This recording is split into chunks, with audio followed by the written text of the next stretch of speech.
Okay, guys, let's continue from the previous lecture. Now we have to discuss about the recognition. This is the chapter number 3.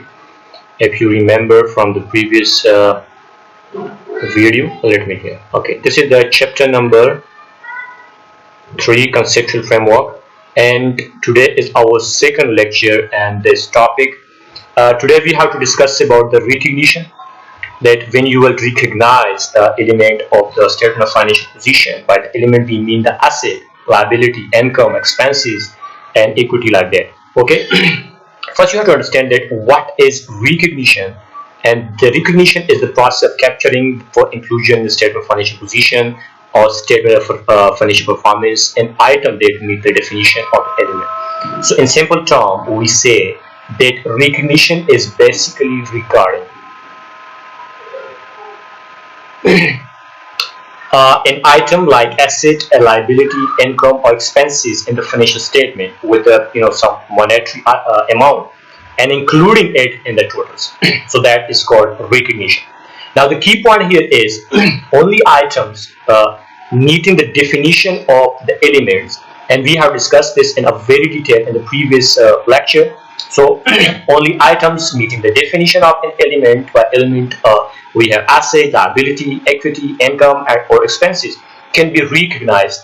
And then we have also discussed that the recognition must provide useful information, and the useful information is relevant. When the information is useful, then it should be relevant and it should be faithfully presented. So it means that when the asset qualify, when the resources qualify for the asset, liability, or other elements meet the definition of the element, then after that they will have to give the relevant and faithful representation. Then we will regard that element in the financial statement, right? So when the recognition provide useful information, mean the relevant and faithful representation, then we will recognize that particular element. Now if you see here the definition of item and words and monetary amount, so we have to include that, and inclusion of that amount one or more totals instead of financial. We have discussed that recognition is basically regarding an items and the financial statement with monetary amount and including it in the totals, right? Now only items that meet the definition of the element may be recognized. However, not all items that do meet this definition are recognized, and we will discuss it. Because when the recognition is not allowed. So recognition is not allowed if there is uncertainty of the item existence. So when in simple term we call it existence uncertainty. When there is existing uncertainty, then you will not recognize that element because it's not allowed. And the second thing is the probability of the economic benefits. That is your inflow for the asset and outflow for liability is low, so you will not recognize that also. Now you have to be clear with that what we mean by the measurement uncertainty. So what we call as this, when there is uncertainty and the existence of the items. The second is the probability of the economic benefits is low, and the third thing is the measurement uncertainty.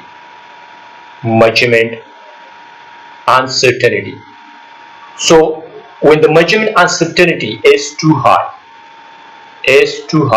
so in that case it will not be recognized, because when the measurement uncertainty is too high to provide a useful information. So if you see the IFRS 36, there is mostly internally generated intangible asset or not recognized because the measurement uncertainty is too high here, right?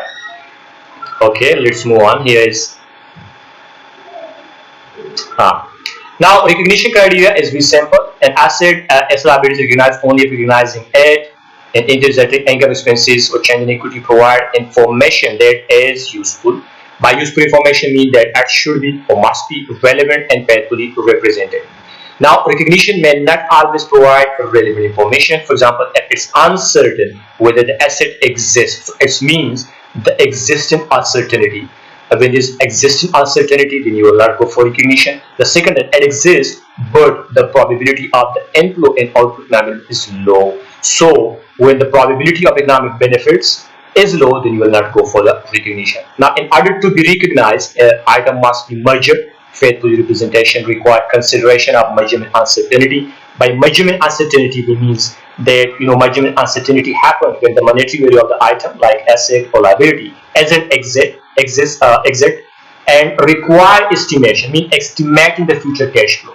So some uncertainty is okay if the estimate is 10 useful, mean relevant and reliable. But if uncertainty is too high and no measurement method used for information, the item should not be recognized. And a less precise but more reliable measurement method may be used to reduce uncertainty. So if you see here, the measurement uncertainty arises when monetary amount in the financial statement must be estimated, future cash flow. And a high level of measurement uncertainty does not necessarily mean that recognition doesn't result in useful information.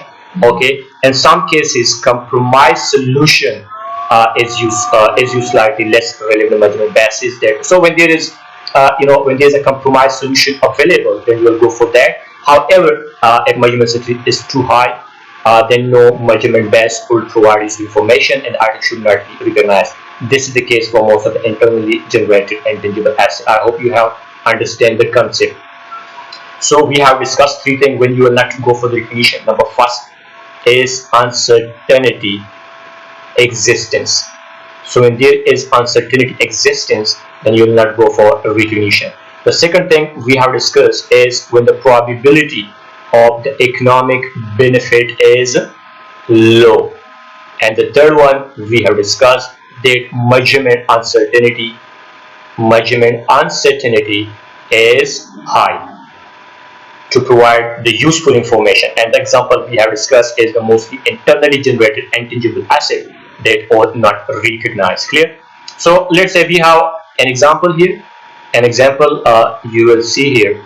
Yes. Now here, for example, discuss whether the liability should be recognized by the McDonald with a reference to conceptual framework. So you have to give the reference to the conceptual framework when you are discussing this liability, that whether it should be recognized or not.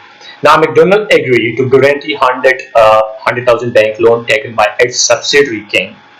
Okay, this subsidiary have taken the bank loan this amount and the guarantee as given by the McDonald.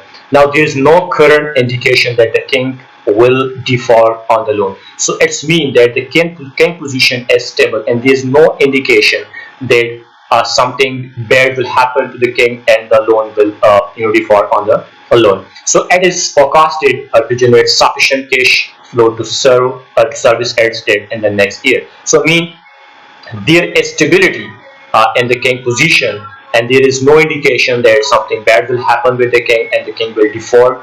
And there is also forecasting that the King will generate cash flow to fulfill the debt responsibility.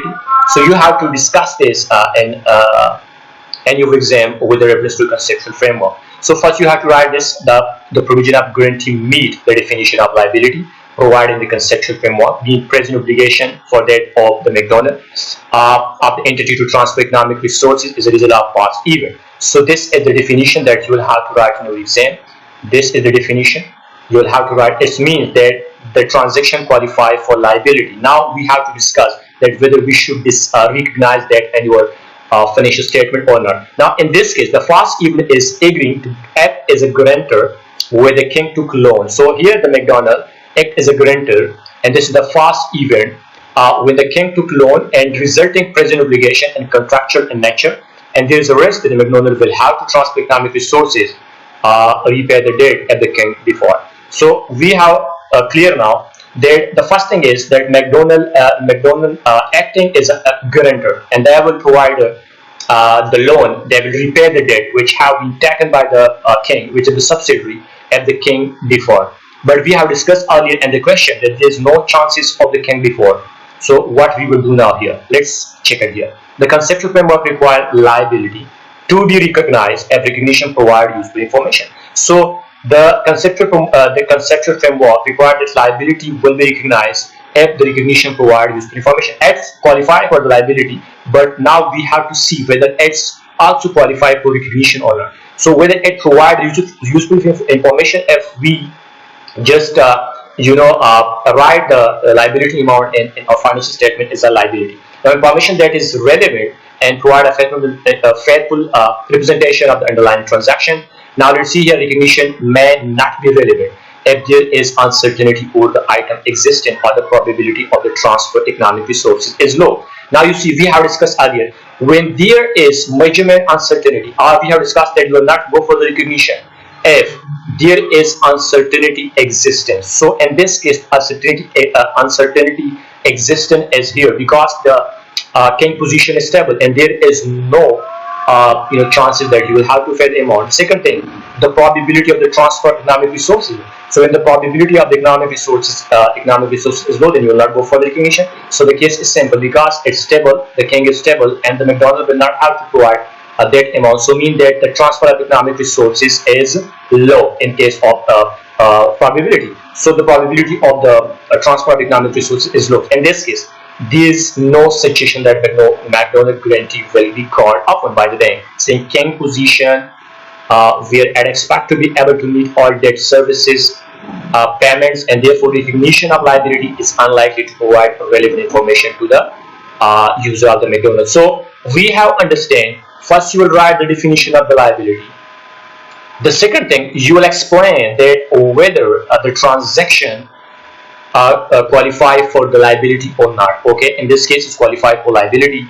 The third thing, you will write the recognition criteria, and the recognition criteria is very simple, that whether it provides relevant information or faithful representation for the user. Now for that case, you will recognize the item, but if it not provide the useful information to the user, then you will not recognize. In this case, it will not provide useful information because there is three things happen. Number first, we have discussed there, when there is uncertainty existing, by that we mean that it's uncertain and the item exists, mean the item liability is uncertainty. And the second thing is the probability of economic benefit. So the probability of economic benefit is here low because the king position is very stable. And the third thing is measurement uncertainty, and the measurement uncertainty is too high or not. We call when we have the three things, when any of this happen, then you will not go for the recognition. Clear? Now here is another point we have to discuss, that is the derecognition. So there is something we have to know, that when there is recognition, there is also the other aspect that you have to discuss, and that is derecognition. So when you derecognize the item, by that we mean that derecognition is just like removing all or a part of the asset or liability from the statement of financial position. So we call that is recognition, derecognition. By recognition we mean that you have to book the things, or you have to recognize in the statement of financial position. By derecognition we mean that you have to remove the elements like asset, liability from the financial statement. So derecognition happens when the asset is no longer controlled. So when there is no longer control, then you will derecognize that particular asset. And this happens in two cases: when you sold the item, and the second thing is when you dispose. So when you dispose or sold, so we mean that we don't have control over that asset, and we will derecognize that particular asset. Now in case of liability, so if a liability is no longer a present obligation, then in that case you will be not recognizing the liability because you paid up or you cancel. So ensure financial statement reflect the entity current position, right? And we have discussed these recognition and derecognition criteria in very detail, and the next lecture we'll discuss about the measurement basis in a very detail. Thank you for watching.